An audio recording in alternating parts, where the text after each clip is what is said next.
is Rachel Ottinger. I'm a sophomore here at University of West Georgia, and I'm doing makeup and hair for Sideshow. My name is Brian Jones. I'm a freshman at the University of West Georgia, and I will be playing the role of Terry Connor. Hi, my name is Ricardo Aponte, and I am the choreographer for Sideshow. I'm Eric Teague. I'm the costume designer for Sideshow. My name is Makita Osler. I'm a senior, and I'm the fortune teller in Sideshow. Working with professional people, especially coming from a high school environment where you're with your teachers every single day, working with them, coming into a professional environment, it's been an eye-opener for me.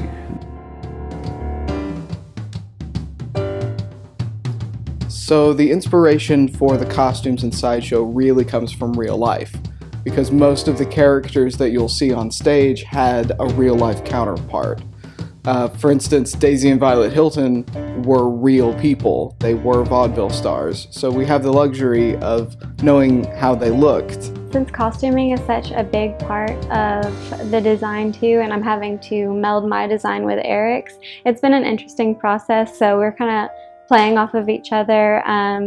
We got the designs for the costumes pretty early on, and I contacted him and talked a little bit about what he was wanting, and our ideas were kind of matching up pretty evenly. So it was a really great experience starting out with him. I'm really excited because with makeup you can just transform people. To find my character for Terry, it's been quite challenging. I've had to do some research on it. I had to see what people were like in the 30s, how they talked. I've had to develop a voice for Terry. Some of the challenges that I faced in becoming the fortune teller was the fact that I feel a lot like her and myself. So making the distinction between Makita and between fortune teller was a bit challenging for me, but instead of focusing on how that was hard, I guess I turned that into kind of a strength. My favorite dance number in the show is We Share Everything. This is in the middle of Act 1, and this is when the girls are a little bit more experienced in their, as far as their dance ability. So we see a fully realized show within a show, and we have these pharaohs dancing with them. It has a Charleston feeling to it, so it was the most fun to choreograph. First of all, I love working with college kids. It really just brings a lot of inspiration to my career. Usually working with theater people, it's mostly just about the work and getting the show open, and then you hear the reviews, and it's mostly sort of work related.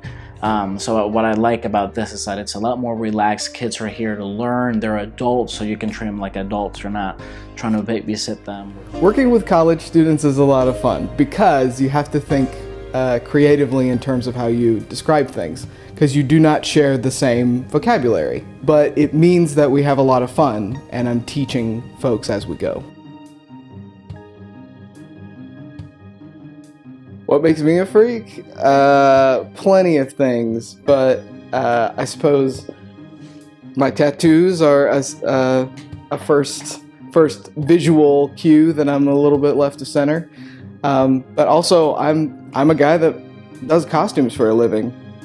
Characters like Dolly Dimples, she's, like a big lady in the show, and I'm a plus size woman myself, so that's something that I can identify with, and that, it's different experiencing life in my skin and in my body. And it's interesting now, the time that we're in, we get to celebrate our differences versus, exploiting them.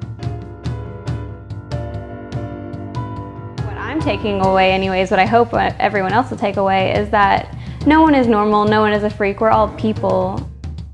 I think ultimately what the audience will take away from this is that it's a story about love and self-acceptance, and it's something that is part of our human life, it's part of our journey. So in a way, we're all, in our heads, freaks.